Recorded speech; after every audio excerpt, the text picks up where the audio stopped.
Hi, I'm Tinny from minibulldesign, and today I'm out on the back deck playing with the nipple cap and my Proto stove.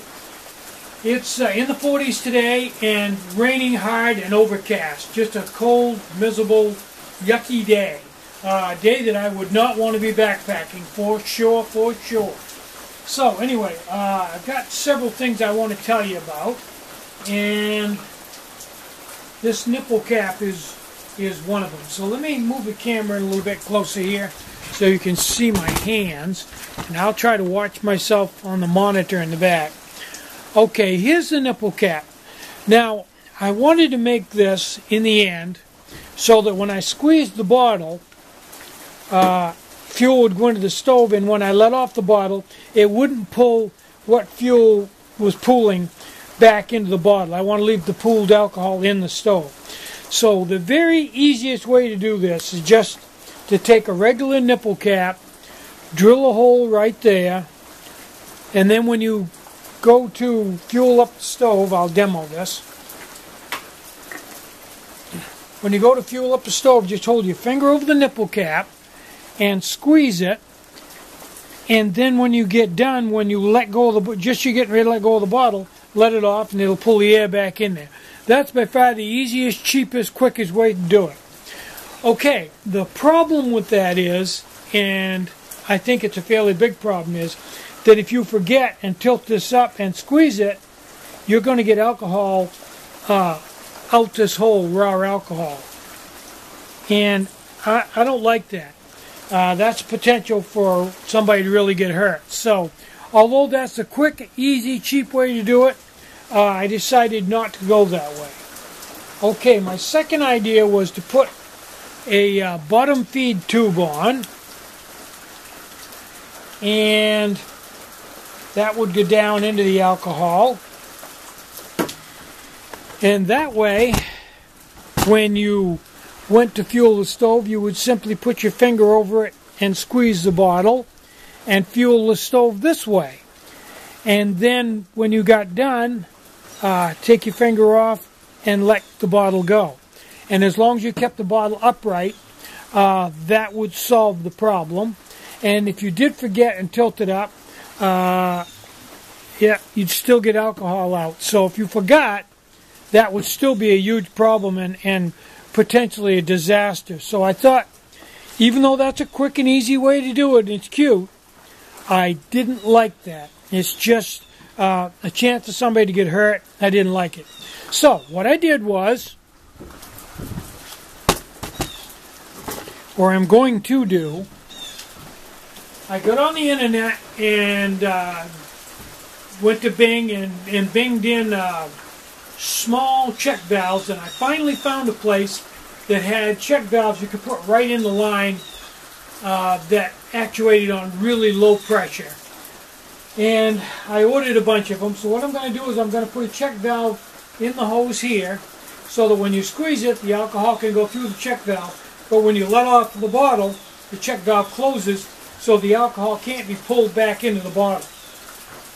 Then I'm going to put another check valve inside of the cap so that when you let off of the bottle, the vacuum will open that and let air rush in. But when you squeeze it, the check valve will close so you can't get out raw alcohol out, and this one will open. I will show you more when I get them, but it's a two-check valve deal. That's old technology. A lot of things work that way, even two-stroke carburetors and stuff. So anyway, I'm waiting for those to show up, and I think that may be the way to go, and will make for a really nice setup where the alcohol will stay cooled in the stove and double or triple your burn time between fuel, and that's cool. Now let's go out to the bicycle shop and look at the inverter battery slash homemade power deal.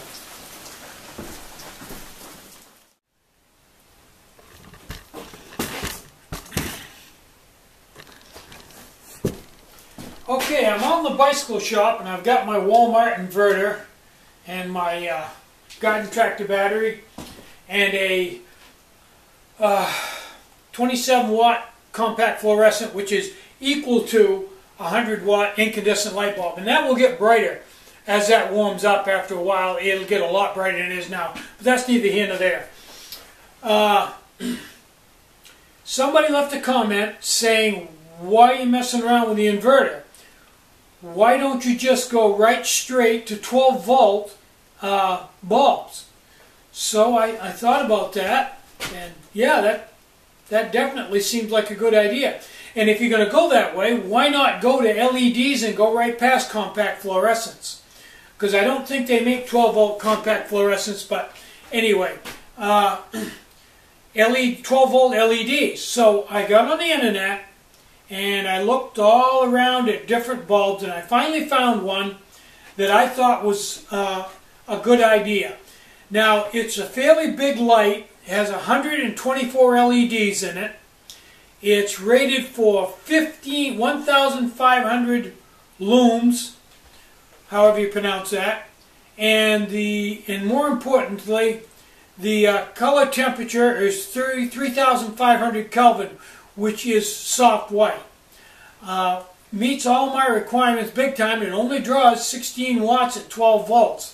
So it's real frugal, and if it is what they say it is, it should be good quality light, completely gets rid of the inverter, and probably triples the amount of time you can run it on a battery. And I'm really interested to see what the quality of the light is. If it really is good, I may buy a few more of them and goof around with them. But that's what I'm up to anyway.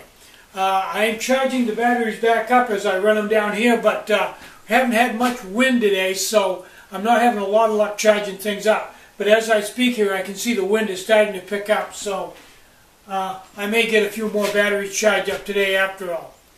So, I think that's everything I wanted to tell you for today.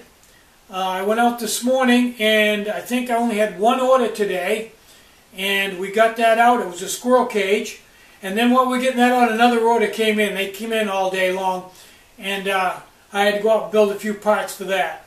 I've got to go back out now and build lids. I built a bunch of lids, but they don't last very long. People buy a lot of lids. But anyway, I'm Tinny from minibulldesign. Get out and hike, take a friend, enjoy the great outdoors, and more important than anything, try to have a really great day, and try to take some time out today to have just a little bit of fun. Bye-bye.